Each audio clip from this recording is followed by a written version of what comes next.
Assalamualaikum warahmatullahi wabarakatuh. Om Swastiastu, Namo Buddhaya, Salam Kebajikan, Salam Pancasila. Saya Adriusika Hairunisa dengan NPM 602221032 dari kelas A mata kuliah Psikologi Bisnis 1. Di sini saya akan menjelaskan tentang kerangka kerja dalam psikologi bisnis atau yang bisa disebut business framework. Jadi business framework ini sama halnya seperti model yang harus dibutuhkan dan yang dimiliki oleh sebuah bisnis atau sebuah perusahaan agar bisnis dan perusahaan itu berjalan dengan lancar dan juga sustain. Jadi yang pertama itu ada strategic direction capital, ya ini itu membahas tentang kejelasan atau arah dari sebuah bisnis, seperti rencana apa, rencana jangka panjang apa yang dimiliki oleh sebuah perusahaan atau bisnis. Yang pertama itu ada philosophic and value, di mana dalam nilai ini itu membahas tentang mau dibawa kemana perusahaan atau sebuah bisnis. Jadi ini berisikan tentang filosofi-filosofi atau nilai-nilai dalam sebuah perusahaan. Jika hal itu tidak terpenuhi, maka akan menyebabkan reinventing value, di mana akan mencari sesuatu yang baru. Kemudian ada vision and mission, di mana itu membahas tentang visi dan misi yang dimiliki dari bisnis ataupun perusahaan tersebut. Visi misinya seperti apa? Dan jika visi misinya tidak cocok, itu akan dinamakan redirection vision atau mengubah arah untuk mencari nilai yang baru. Selanjutnya ada business objective dan target, di mana itu membahas tentang target dari si bisnis atau perusahaan ini itu seperti apa, atau KPI-nya atau Key Performance Indicator-nya itu seperti apa. Dan jika itu tidak cocok, maka akan dilakukan revise atau revisi. Selanjutnya ada strategic intent, itu membahas tentang strategi apa yang dilakukan untuk mendapatkan sebuah target yang ingin dicapai oleh sebuah bisnis atau perusahaan. Jadi jika itu tidak cocok, maka dinamakan reorienting strategi atau direorientasi kembali. Selanjutnya masuk ke model yang kedua, yaitu organizational capital, di mana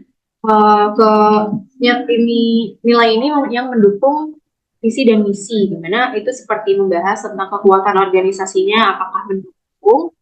Yang pertama itu ada leadership and management, itu membahas tentang bagaimana sih gaya kepemimpinan di suatu perusahaan atau di sebuah bisnis. Jadi contohnya itu seperti negara Jepang itu lebih mementingkan sebuah proses, tapi kalau negara Amerika itu lebih mementingkan hasil yang didapat. Yang kedua itu ada organizational culture, di mana itu berisikan tentang nilai-nilai budaya organisasi yang dimiliki oleh perusahaan atau bisnisnya itu seperti apa.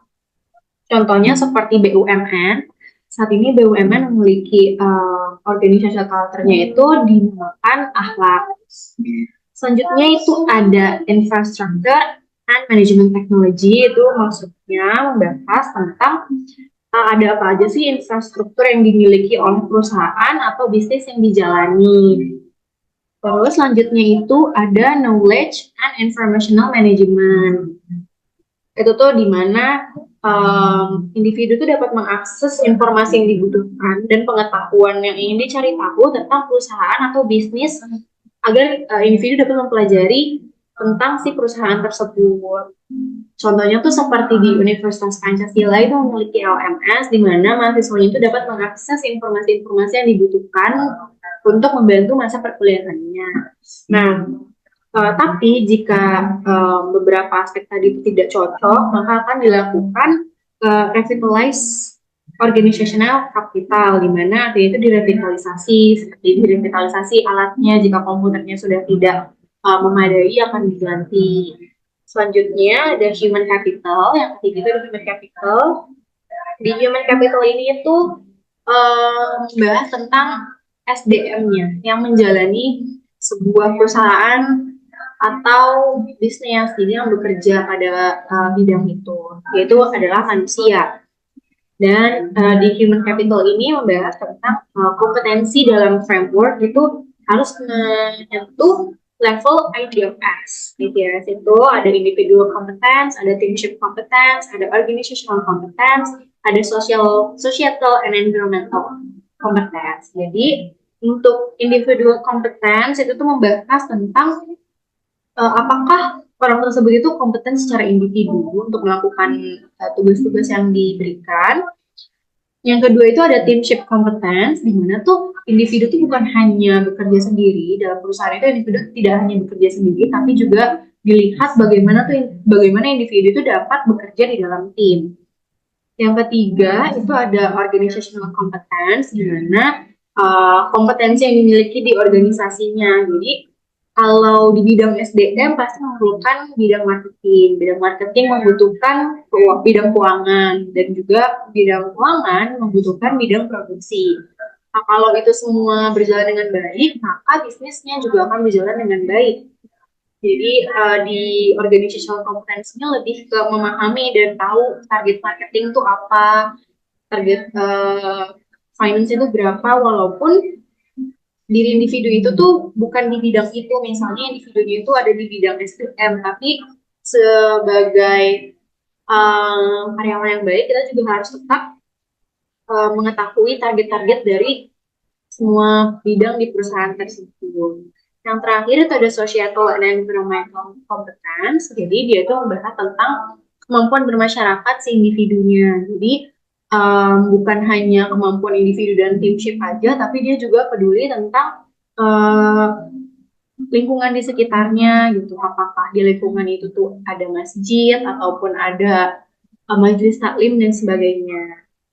Nah, untuk mencapai kompetensi ini dibutuhkan skill, knowledge, dan juga attitude. Tapi itu juga harus dibarengi dengan IPLS tadi agar berjalan dengan baik. Nah, setelah 3 kerangka kerja itu berjalan dengan baik, maka akan menimbulkan produktivitas yang baik juga, dan juga akan mensejahterakan karyawannya secara psikologis, karena karyawannya merasa cocok dengan tempatnya bekerja.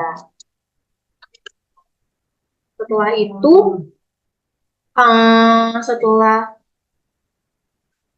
setelah productivity dan psychological well-being-nya terpenuhi, itu akan menghasilkan sustainable business dan juga happiness.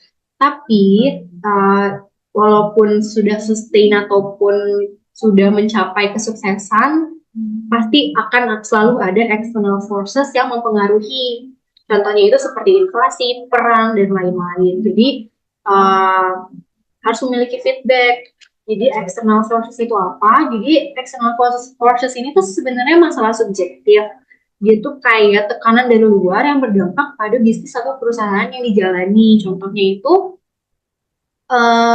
kalau misalnya bisnisnya terpengaruh, berarti kan produktivitas dan juga kondisi karyawannya terganggu. Contohnya itu seperti program Tapera.